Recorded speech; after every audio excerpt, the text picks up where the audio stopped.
Hey y'all, my name is Tiz. I am a queer community organizer and essential grocery worker based out of Chapel Hill, North Carolina.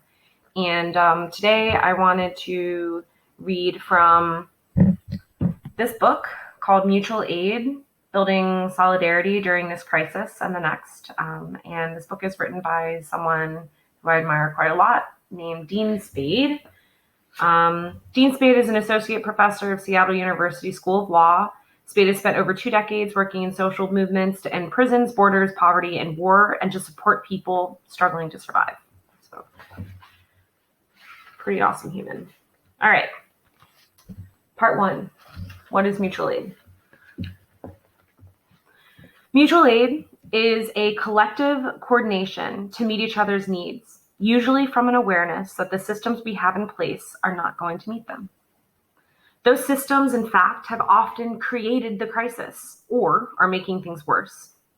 We see examples of mutual aid in every single social movement, whether it's people raising money for workers on strike, setting up a ride-sharing system during the Montgomery bus boycott, putting drinking water in the desert for migrants crossing the border, training each other in emergency medicine because ambulance response times in poor neighborhoods is too slow, raising money to pay for abortions for those who can't afford them, or coordinating letter writing to prisoners. These are mutual aid projects.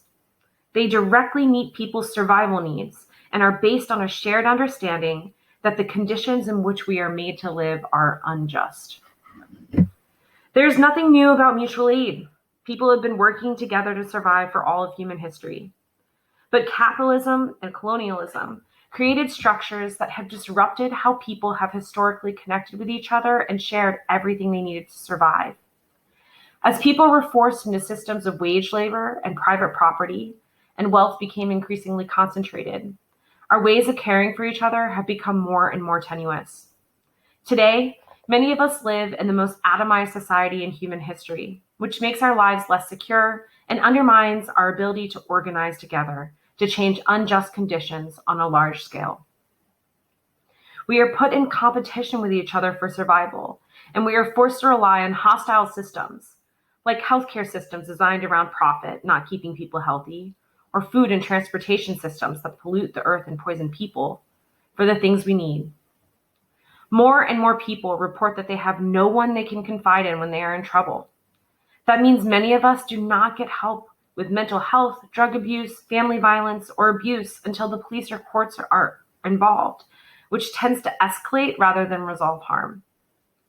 In this context of social isolation and forced dependency on hostile systems, mutual aid, where we choose to help each other out, share things, and put time and resources into caring for the most vulnerable, is a radical act.